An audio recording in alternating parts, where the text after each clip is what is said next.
तो कैसे हैं आप सभी। स्वागत है आप सभी का एक बार फिर से मेरे यूट्यूब चैनल में। आज की वीडियो में हम यहाँ पे देखेंगे, तो जैसा कि आप सभी को पता है हमारे यहाँ पे जो सीरीज चल रही है राजेंद्र बड़ोदी जी की, तो इस बुक से हमने अभी तक यहाँ पे 42 क्लासों को कंप्लीट कर लिया है। आज की यहाँ पे 43वीं क्लास है। अगर आपने अभी तक इन वीडियोस को नहीं देखा है तो आप इनको प्लेलिस्ट में जाके ज़रूर देखिए। तो चलिए यहाँ पे शुरू करते हैं। अगर आपको यहाँ पे वीडियो पसंद आती है तो वीडियो को लाइक करें, शेयर करें और चैनल पे नए हैं तो चैनल को सब्सक्राइब ज़रूर करिए। चलिए यहाँ पे देखते हैं आज का। यहाँ पे पहला क्वेश्चन है, सन 1884 में उत्तराखंड राज्य में पहली रेल लाइन बिछाई गई थी। ठीक है, तो कहाँ से कहाँ तक ये रेल लाइन बिछाई गई थी? तो पहली रेल लाइन उत्तराखंड में कब बिछाई गई थी? 1884 में बिछाई गई थी। ठीक है, तो यूपी के रामपुर से लेके उत्तराखंड किच्छा काठ गोदाम तक इसको बिछाया गया था। नेक्स्ट यहाँ पे हमारा क्वेश्चन है, लक्सर जंक्शन को हरिद्वार से किस वर्ष जोड़ा गया था? तो ये जोड़ा गया था 1896 में। ठीक है, कौन सा रेल मार्ग राजाजी नेशनल पार्क के मध्य से होकर गुजरता है? तो कौन सा वो रेल मार्ग है जो राजाजी नेशनल पार्क के मध्य से होकर गुजरता है? तो वो है यहाँ पे हरिद्वार देहरादून वाला। ठीक है, इसके अलावा हरिद्वार देहरादून को कब जोड़ा गया था? तो ये जोड़ा गया था 1900 ईस्वी में। अगला यहाँ पे हमारा क्वेश्चन है, नजीबाबाद से ठीक है बिजनौर से कोटद्वार तक रेल लाइन कब बिछाई गई थी? तो बिजनौर से कोटद्वार तक रेल लाइन बिछाई गई थी 1897 में। ठीक है, उत्तराखंड में जो अगर हम अन्य रेलों की बात करें तो जैसे कि उत्तराखंड में जो प्रस्तावित मेट्रो है, ठीक है, तो ये कहाँ कहाँ बनाई जाएगी? तो हरिद्वार ऋषिकेश देहरादून तक ये बिछाई जानी है। ठीक है, इसके अलावा ऋषिकेश कर्णप्रयाग रेल परियोजना ये कब शुरू हुई थी? तो ये हुई थी 2018 में। ठीक है, जो ये इसका जो विस्तार है, ठीक है, तो 5 जनपदों में इस रेल परियोजना का विस्तार है। तो कौन कौन से हैं वो 5 जनपद? तो पौड़ी, देहरादून, टिहरी, रुद्रप्रयाग और चमोली। ठीक है, ऋषिकेश कर्णप्रयाग रेल परियोजना 2018 में ये शुरू हुई थी। 5 जनपदों में इसका विस्तार है, पौड़ी, देहरादून, टिहरी, रुद्रप्रयाग और चमोली। अगला यहाँ पे हमारा क्वेश्चन है, मुरादाबाद से काशीपुर रामनगर तक रेल लाइन बिछाई गई थी। ठीक है, तो मुरादाबाद से काशीपुर रामनगर तक रेल लाइन कब बिछाई गई थी? तो ये बिछाई गई थी 1907 में। इसका यहाँ पे राइट आंसर है। आगे यहाँ पे देखते हैं अगला क्वेश्चन, उत्तराखंड में किस स्थान पर नैनी सैनी हवाई अड्डा स्थित है? तो ये है पिथौरागढ़ में। ठीक है, पिथौरागढ़ में ये स्थित है। जो उत्तराखंड है तो उत्तराखंड में यहाँ पे 5 हवाई अड्डे हैं। देहरादून हवाई अड्डा, पंतनगर हवाई अड्डा, नैनी सैनी जो कि पिथौरागढ़ में है, और पंतनगर हवाई अड्डा ये ऊधम सिंह नगर में है। चिन्यालीसोड़ तो ये उत्तरकाशी जनपद में स्थित है। अगला यहाँ पे हमारा क्वेश्चन है, मुख्य गांव के निकट बसे छोटे से गांव को क्या कहा जाता है? तो जो जैसे कि उत्तराखंड में कहीं भी हो तो एक जो मुख्य गांव होता है, ठीक है, तो इसके आसपास जो छोटे छोटे गांव होते हैं तो उनको क्या कहा जाता है? उनको कहा जाता है लग्गा या तोक, उसको कहा जाता है। अगला हमारा क्वेश्चन है, पर्वतीय क्षेत्रों में धुरपोली किसे कहते हैं? तो देखो धुरपोली ये किसे कहा जाता है? तो ये कहा जाता है पटालों की पंक्ति को। ठीक है, जैसे कि जो पर्वतीय क्षेत्र में जैसे पुराने मकान जो होते थे, कच्चे मकान, तो जो कच्चे मकान होते वो इस तरह से पटालों से बने होते थे। तो इन्हीं पटालों की जो पंक्ति होती थी, ठीक है, इस प्रकार से बने होते थे, इनको धुरपोली कहा जाता है। इसके अलावा राज्य में उत्तम श्रेणी के जो पाथर व पटाल होते हैं तो ये कहाँ पे मिलते हैं? तो ये मिलते हैं अल्मोड़ा जनपद में। तो अब यहाँ पे जो उत्तराखंड में जो घर हैं तो घरों से संबंधित यह क्वेश्चन है, तो इम्पोर्टेंट हो जाते हैं, इनको आप जरूर देखिए।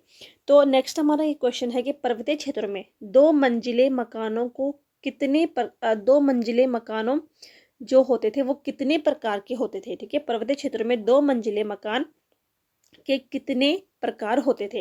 तो इनके होते थे यहाँ पे 3 प्रकार। ठीक है, 3 प्रकार कौन कौन से थे? पहले थे यहाँ पे तिवारी, दूसरा जो प्रकार था तो वो था यहाँ पे डंडियाला, और तीसरा यहाँ पे था इकहारा। ठीक है, इकहरा इसको कहा जाता है। ठीक है, तो पर्वतीय क्षेत्रों में 2 मंजिलों जो मकान होते थे वो 3 प्रकार के होते थे, तिवारी, डंडियाला और इकहरा। नेक्स्ट यहाँ पे हमारा क्वेश्चन है, पर्वतीय क्षेत्र में बने 2 मंजिले मकान की ऊपरी मंजिल को क्या कहा जाता था। ठीक है, तो जो यहाँ पे 2 मंजिले मकान होते थे, इसकी ऊपरी मंजिल को क्या कहा जाता था, तो इसको कहा जाता था मंजिल या पांड इसको कहा जाता है। और जो यहाँ पे पहली मंजिल होती थी उसको ओबरी कहा जाता था। अगला यहाँ पे हमारा क्वेश्चन है, खोल किसे कहा जाता है। ठीक है, खोल किसे कहा जाता है, तो ये मकानों के समूह को कहा जाता है खोल। ठीक है, मकानों के जो समूह होते थे उसके लिए खोल शब्द का प्रयुक्त हुआ है। नेक्स्ट यहाँ पे हमारा क्वेश्चन है, गणेश गुफा, नारद गुफा, मुचकुंद गुफा, व्यास गुफा ये कहाँ पे स्थित है। तो ये काफ़ी इम्पोर्टेंट गुफाएं हैं। ये कहाँ स्थित है, तो ये बद्रीनाथ धाम के निकट स्थित है। अगला हमारा क्वेश्चन है, माणा का पौराणिक नाम क्या है। ठीक है, तो माणा का जो पौराणिक नाम है तो वो है यहाँ पे मणिभद्र। अगला क्वेश्चन है हमारा, दक्ष प्रजापति की राजधानी किस स्थान पर स्थित थी। ठीक है, तो जो दक्ष प्रजापति थे इनकी राजधानी थी कनखल। ठीक है, हरिद्वार कनखल में ये स्थित थी। और जो यहाँ पे दक्ष प्रजापति थे तो इनको आर्यों के ये पहले राजा माने जाते थे। ठीक है, और ब्रह्मा जी का पुत्र इनको ही माना गया था। अगला क्वेश्चन है कि देव दानव उत्पत्ति किस स्थान को माना गया है। यानी कि जो देव थे, देव की जो उत्पत्ति होती है देवों की, जो यहाँ पे दानव हुए थे इनकी उत्पत्ति का जो स्थान है वो किसे माना गया है, तो वो माना गया है उत्तराखंड को। तो पुराणों में यहाँ पे माना गया है कि उत्तराखंड का जो दक्षिणी भाग था, ठीक है, दक्षिणी भाग में देव तथा उत्तरी भाग में दैत्यों ने दैत्य शासकों का शासन था। ठीक है, उत्तराखंड का दक्षिणी जो भाग था उसमें देव और उत्तरी भाग में दैत्य शासकों का शासन था। ऐसा यहाँ पे जो प्राचीन जो पुराण है तो पुराणों में ऐसा माना गया है। नेक्स्ट हमारा क्वेश्चन है कि देवकालीन शासन व्यवस्था का अध्ययन करने से उस समय के 4 प्रकार के शासन क्षेत्रों का पता चलता है। तो कौन कौन से थे वो 4 क्षेत्र।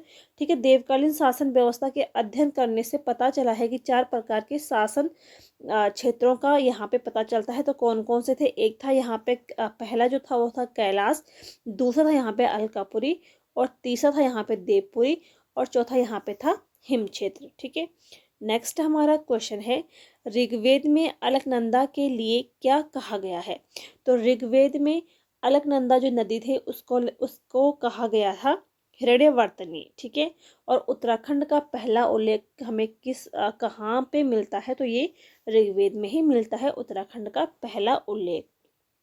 नेक्स्ट क्वेश्चन है कि वैदिक काल में उत्तराखंड में किस जन का शासन था। ठीक है, वैदिक काल में उत्तराखंड में किस जन का शासन था, तो ये यहाँ पे जो शासन था वो था यहाँ पे त्रिशु का। ठीक है, देखो ऋग्वेद में, ठीक है, ऋग्वेद काल में जो आर्य थे, ठीक है, तो आर्यों को यहाँ पे 5 जातियों में बांटा गया था। ठीक है, जो आर्य थे इनकी यहाँ पे 5 जातियाँ थी।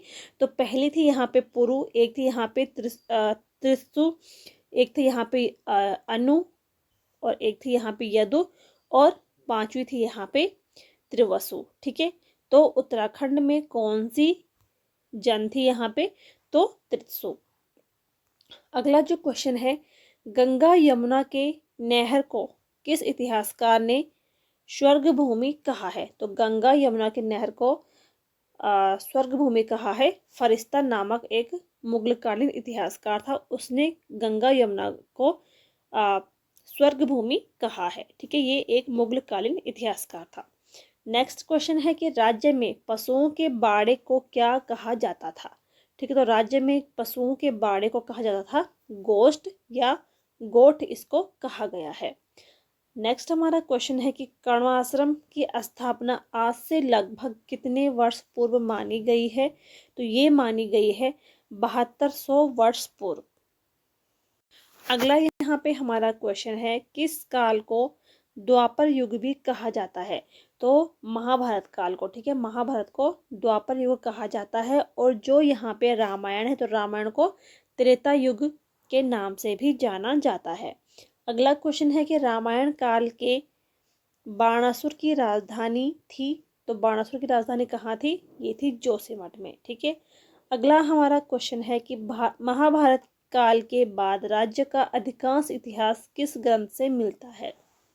ठीक है, तो ये मिलता है जो यहाँ पे पाणिनि थी, तो पाणिनि की एक रचना थी अष्टाध्यायी। ठीक है, तो इसमें पता चलता है उत्तराखंड का जो अधिकांश इतिहास है, तो इस ग्रंथ में पता चलता है। तो ये थे आज के हमारे यहाँ पे कुछ इम्पोर्टेंट क्वेश्चन। उम्मीद है आपको यहाँ पे वीडियो पसंद आया होगा। पसंद आया हो तो लाइक करें, शेयर करें और चैनल को सब्सक्राइब ज़रूर करें। मिलते हैं नेक्स्ट वीडियो में, तब तक के लिए थैंक यू।